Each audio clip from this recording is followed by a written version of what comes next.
Hello everyone, this is Anil Kumar and I want to share my recent experience with you. The recent floods in Chennai left many of us in dire situations. I want to share a personal account of these recent devastating floods that have submerged Chennai. While the entire city grapples with the aftermath, I'll be focusing on my first-hand experience in Velachery, an area notorious for flooding for decades. It all began on the afternoon of December 3rd, 2013. It was a rainy day with a cyclone warning in place, Cyclone michaung. The conditions were set for what would unfold in the coming hours. We went out for shopping to stock up on household essentials in anticipation of a power outage and heavy rain the next day. We visited the nearby DMart store and made several purchases. Although we bought a good amount of groceries, we couldn't find any bread. We decided to hold off and planned to buy it on the 4th of December, the next day.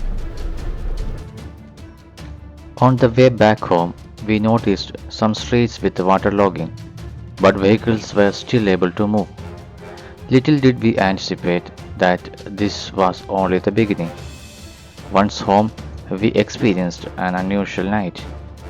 The distinctive sounds of cyclone and rain echoed in our ears, and we faintly recall the power going off early in the morning of that Monday.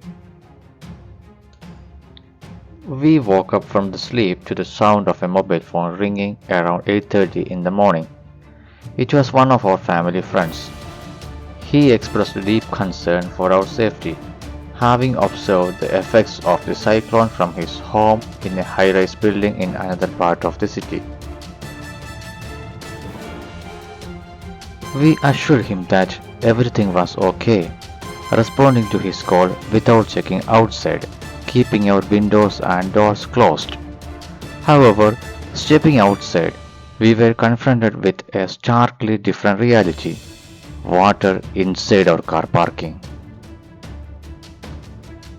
Just outside our gate, water was flowing like a river.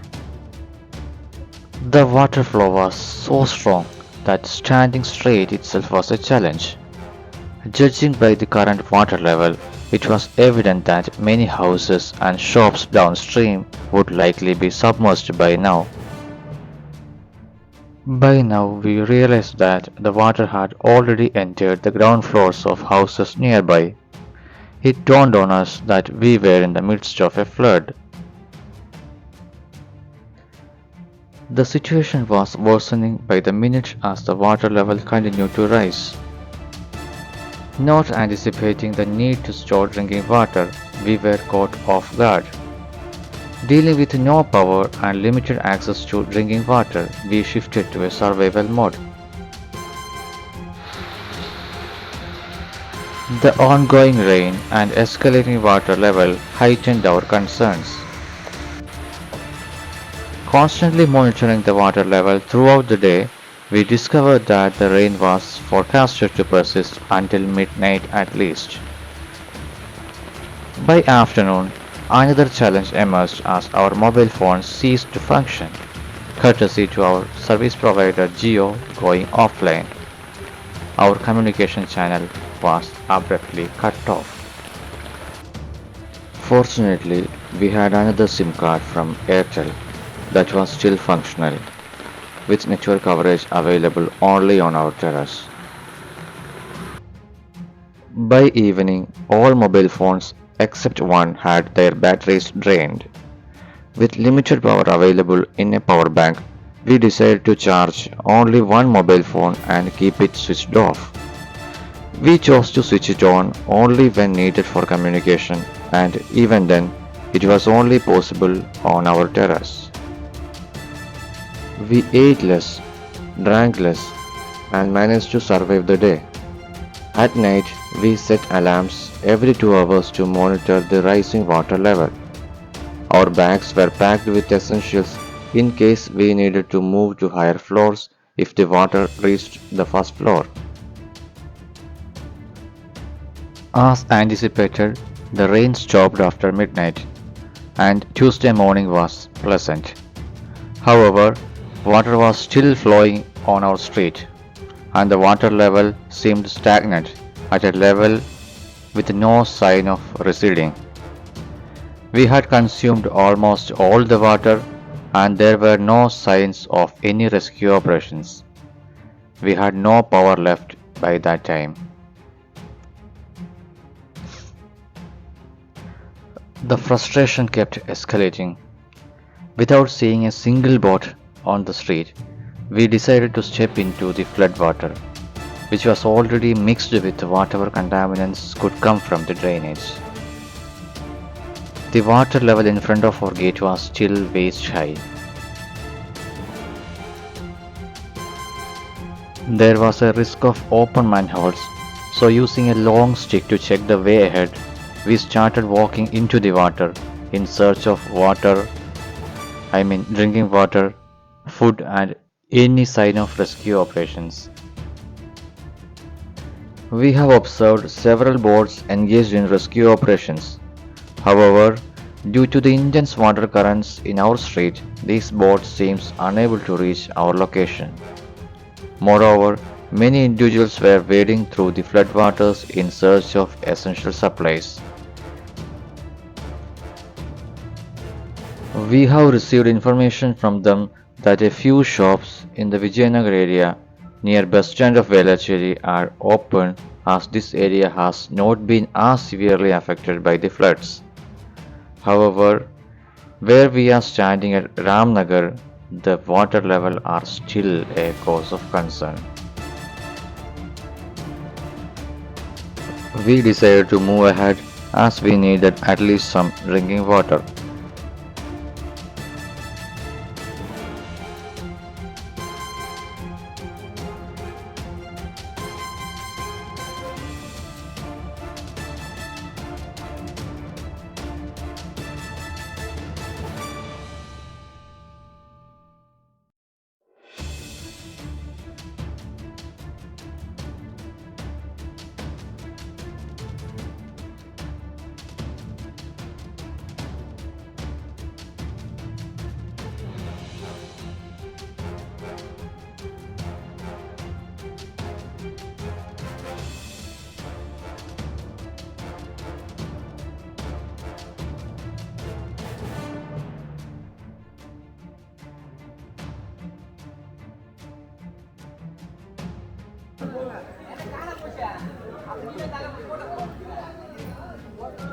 We could see more boats, even larger ones, engaged in rescue operations.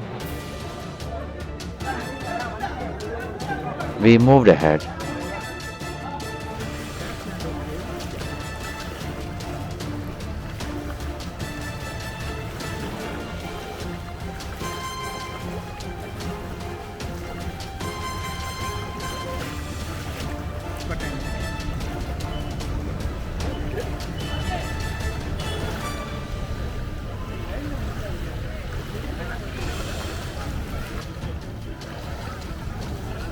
At Vijayanagar, we witnessed numerous people being rescued in boats.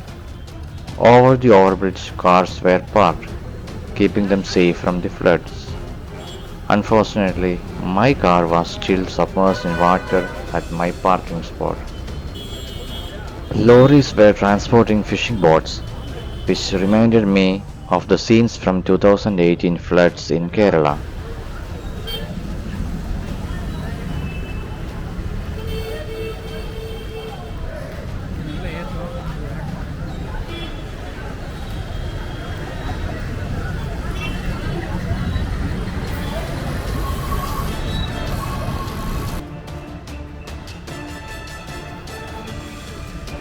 We bought two bottles of drinking water and decided to walk back home through the same floodwater.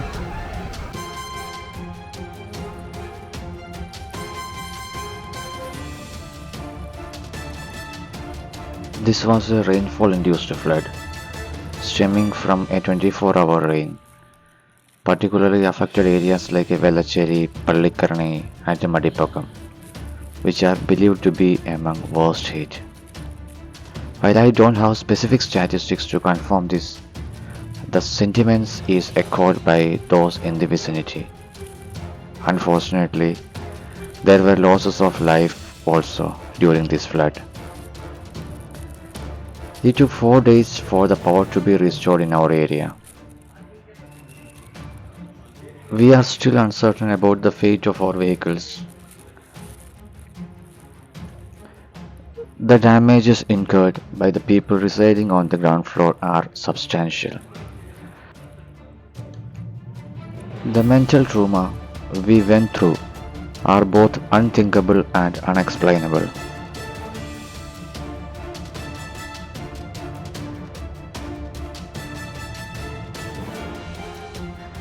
In these areas, the buildings are constructed with basements at least 4 to 5 feet high. Residents are aware that water will not easily drain during heavy rains, and they seem accustomed to this reality. Additionally, there was a prevailing belief among people that the flood levels of 2015 represented the maximum possible, and there couldn't be another flood surpassing these waters. Unfortunately, they were mistaken. I am also. Just as Sachin's records were once considered unbreakable, but they were eventually surpassed. The flood levels recorded this time may be adjusted in the coming days, months, or years, in my opinion.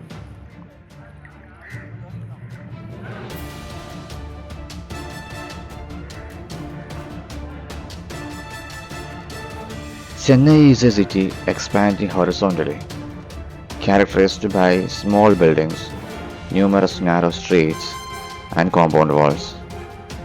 After heavy rains, water tends to accumulate in these roads and with nowhere to drain. Despite recent efforts to widen the drainages, though extensive construction activities, it has unfortunately proven insufficient.